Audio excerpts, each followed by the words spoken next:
Not a lot of politics goes on between Christmas and New Year's Day, at least not in the Western world. But on January 1st, there was a very important political speech made by the president of Egypt. The speech was at Al-Azhar, that's the ancient university and mosque in Cairo that dates back more than 1,000 years. It's the center of both Islamic and secular learning in Egypt. And it's in its own way, it's like the Harvard of Arabia. Islamic thinkers from all over the Arab and Muslim world go there to study and then return to their countries. I'll get back to Al-Sisi's speech in a moment at Al-Azhar, but first, Al-Azhar happens to be the same place where U.S. President Barack Obama made his disastrous foreign policy debut in 2009, where he announced to the Muslim world he wasn't going to champion democracy or freedom anymore, as all previous U.S. presidents, both Democrat and Republican, had done. He would do the opposite. He'd apologize for American foreign policy and swear to never again assert American interests in the region. So let me be clear. No system of government can or should be imposed by one nation by any other. That does not lessen my commitment, however, to governments that reflect the will of the people. Each nation gives life to this principle in its own way, grounded in the traditions of its own people. America does not presume to know what is best for everyone, just as we would not presume to pick the outcome of a peaceful election. Yeah, so that liberty thing, yeah, that's just an opinion, eh? That speech was met with delight by everyone else who sought to fill the void that America was leaving.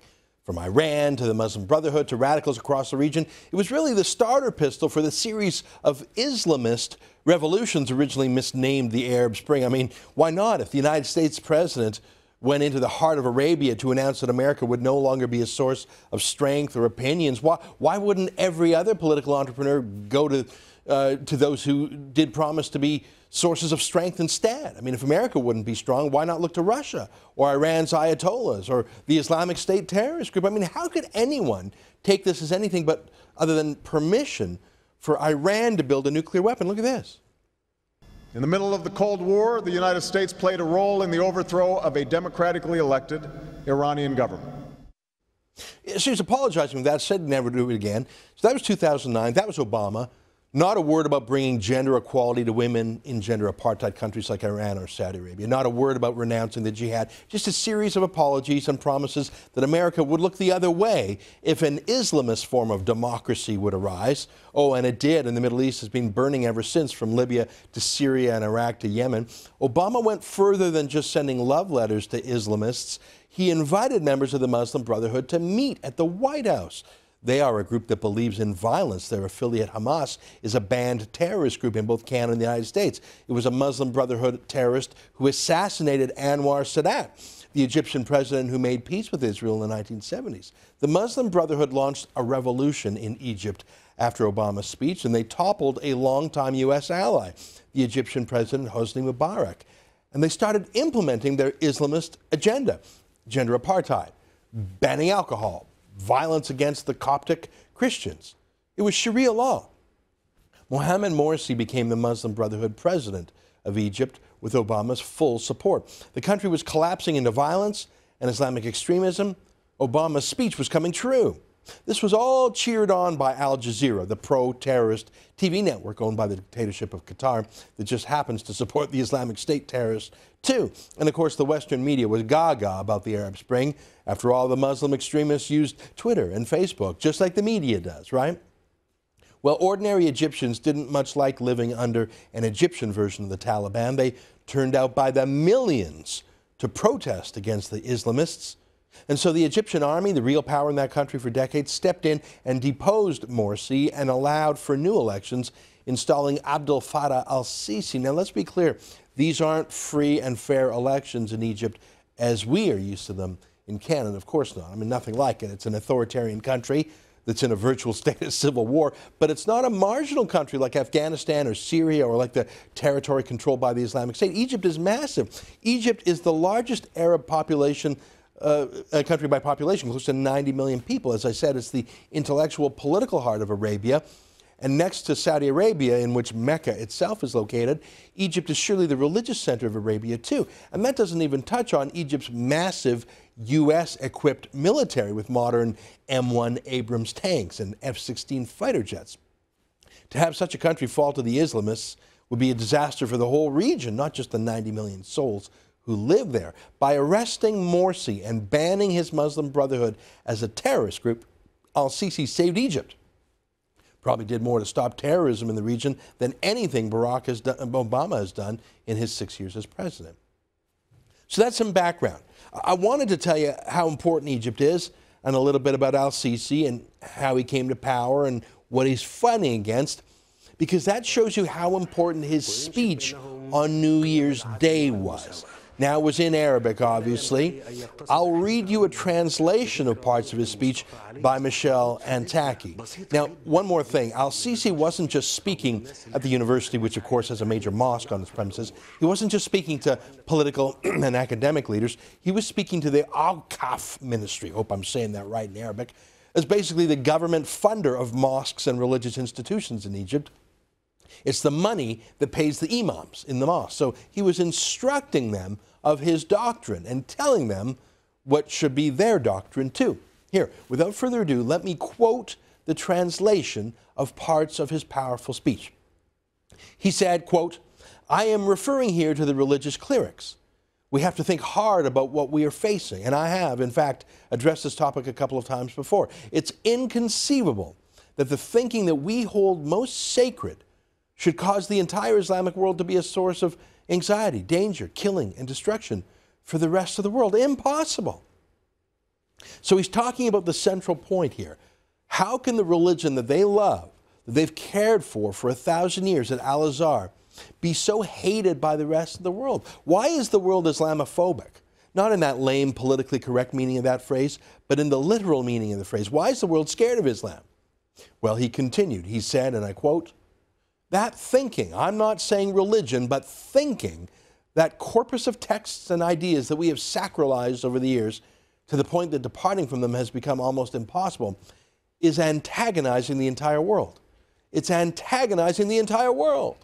Is it possible that 1.6 billion Muslims should want to kill the rest of the world's inhabitants, that is 7 billion, so that they themselves may live? Impossible."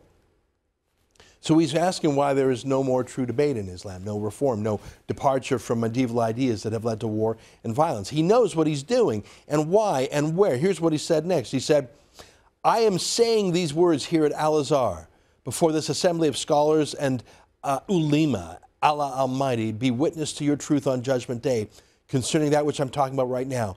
All this that I am telling you, you cannot feel it if you remain trapped within this mindset. You need to step outside of yourselves to be able to observe it and reflect on it from a more enlightened perspective."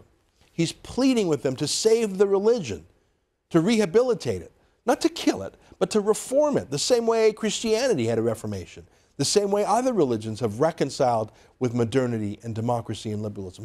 Here's the money quote. Here's what he said. Get this. "I say and repeat again that we are in need of a religious revolution. You imams are responsible before Allah. The entire world, I say it again, the entire world is waiting for your next move, because this ummah is being torn, it's being destroyed, it's being lost, and it is being lost by our own hands." Wow, this ummah is being torn. Ummah is the Arabic word for nation, but it's also the Arabic word meaning the whole Muslim people anywhere in the world. And he's saying that Muslims are destroying Muslims. That radical Islam, also called Islamism, is destroying Islam and killing Muslims and tearing the nation apart and setting the Muslim world and the rest of the world at odds with each other. This is no marginal man. He is the strong man of Egypt. He's the president. He's the military leader. He's the man who kicked out the Muslim Brotherhood and who was trying to keep a lid on the biggest Arab country in the world. And he went into the heart of Al-Azhar and he told them that they must reform Islam. He used the words religious revolution. He was calling for a religious revolution to take the violence out of their own faith. He said it was an impossible predicament that Islamism has put the world in, to pit Muslims against non-Muslims, and that this must stop. He called it impossible. And that's incredible. I've never seen or heard of that before from anyone other than intellectuals who are far from the levers of power. Why has this speech not received the massive attention that it deserves, either from the media or from Western leaders. I do not much like the lack of civil liberties or true political freedom in Egypt. I would not want to live there myself, but it is a country in the throes of a civil war that very nearly was lost permanently to the Muslim Brotherhood. They gave us the Hamas terrorists. It is not a time or a place for daintiness in Egypt. El-Sisi is the only thing standing between 90 million people and Cairo and the Suez Canal on the one hand, and the lawless terrorist chaos of the Islamic State and Al-Qaeda that has overwhelmed Libya, Syria, Iraq, and other countries that are more minor. El-Sisi is the closest thing we have to an ally in the region, much more so than Turkey's disgraceful Recep Erdogan, an open anti-Semite who despises the West and promotes Islamism, but who by historical quirk has NATO membership for his country. Here in Egypt is the only leader in the region with the means and the will to stomp out terrorism, and now he has called for a reform of the entire Muslim religion itself. The great Arabic scholar Bernard Lewis once said that the problem with modern Arabia, the reason why Islam went from the world's leading thinkers a millennium ago to a backwards place, is because they stopped thinking openly, stopped allowing criticism and reform. They replaced the question, what went wrong, with the accusation, who did this to us? They replaced taking personal and national responsibility with blaming others, scapegoating, whether it was the West or infidels. That is what is the most miraculous about El-Sisi's speech, that instead of reaching for the tyrant's trick of blaming outside forces, of blaming imperialists or crusaders or Jews or some other conspiracy theory, that he dares to point the finger at Islam itself and those who promulgate it in the mosques, and to challenge them to fix their own house, their own Dar al-Islam. That's courage. Courage on the order of Anwar Sadat, who dared to make peace with Israel. Anwar Sadat was assassinated for that heresy by the Muslim Brotherhood. It's too much to hope that Barack Obama or the Western media would support El-Sisi in his noble mission. That's why they're silent about it. But if that's too much to hope for, at least let's hope that El-Sisi avoids Sadat's fate at the hands of Obama's and the media's favorite group, the Muslim Brotherhood.